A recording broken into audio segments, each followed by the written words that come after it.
Hello and welcome to News 219. Today we will be talking about the major weather that is going on throughout the U.S., including reports on Hurricane Zoe. Hurricane Zoe formed over the Atlantic Ocean yesterday as a Category 5 hurricane and is slowly downgrading as it moves towards Florida. We will be giving you a 3 consecutive day report on Hurricane Zoe, but before today's report, Bella will be showing you what it's like down in Tampa before the hurricane hits. Hello everyone, I'm down in Tampa interviewing locals about Hurricane Zoe before it hits. Here's the thoughts of one of the locals that is staying here for the storm. So why aren't you leaving? I've been in Florida all my life and lived through many hurricanes. I want to stay here with my family, and if it's time for me to go, then it's time for me to go.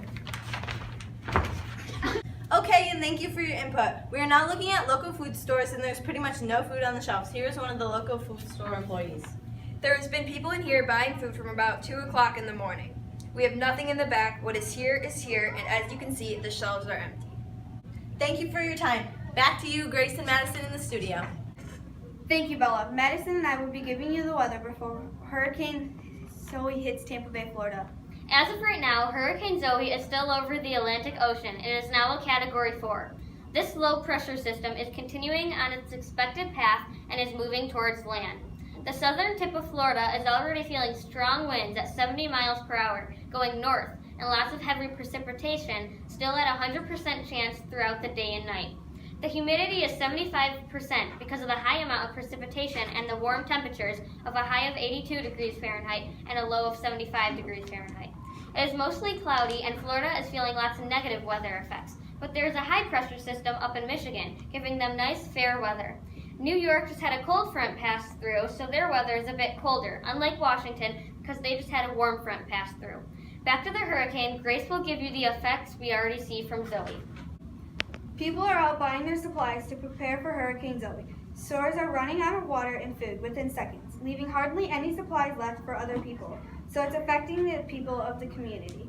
The strong winds are knocking down many tree limbs, affecting nature, and the heavy rain is flooding the roads, affecting the economy because people can't go to work.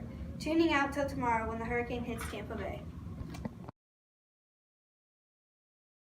It's the next day, and Emma will be reporting to you live from Tampa Bay.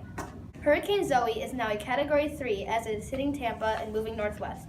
We are already feeling the effects of this hurricane. People are affected because most of the Florida residents have evacuated, but some have decided to stay behind, separating friends and families. The economy is affected because homes, businesses, and schools are being destroyed, leaving people jobless, homeless, and students cannot go to school. Nature is being affected because trees and forests are being destroyed from high winds and heavy precipitation. Now we are going to take cover. Back to you in the studio. Thanks, Emma. Now I will show you the weather map for today. As you can see, Hurricane Zoe is already moving through Florida and is expected to move up through Louisiana. That is why all the areas in green are hurricane warning areas and low pressure areas. In other news, a cold front is moving through Wyoming and Utah, leaving those states with stormy and cold weather. There is a low pressure system in Washington and of course over Florida and Louisiana because of the hurricane. There is a high pressure system in Maine, Kansas, and Minnesota. Kentucky and North Carolina has a warm front coming through there as well. Now Grace will give you the weather in Tampa. Thanks, Madison. Here in Tampa, the wind speed is traveling to about 110 miles per hour, blowing northeast. As the wind picks up, the clouds are rolling in with a heavy amount of rain and still a 100% chance of precipitation all throughout the day and night. Now, today there is a 71% humidity and a high temperature of 85 degrees with a low of 70 degrees Fahrenheit. Grace, we will see you tomorrow for more weather. Thanks, Grace. Zoe certainly did some major damage down here with destroyed houses and sadly some deaths, affecting people of the community. And the animals of this region lost their homes due to the high winds that knocked down the forest and the trees, affecting nature. Also, many businesses were destroyed, so that affects the economy as well. Back to you guys in the studio. Thanks, guys. As Zoe moves inland, it will lose some of its power. The low pressure system will move towards Arkansas, Oklahoma, and Kansas, bringing rainy, overcast weather into those regions. That's it for the Hurricane Newscast. Signing off from the studio. Good night, everyone.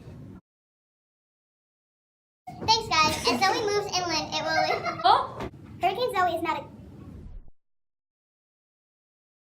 Okay, thank you for your input. We are now looking at the local... Hello, everyone. I'm down in Tampa interviewing local...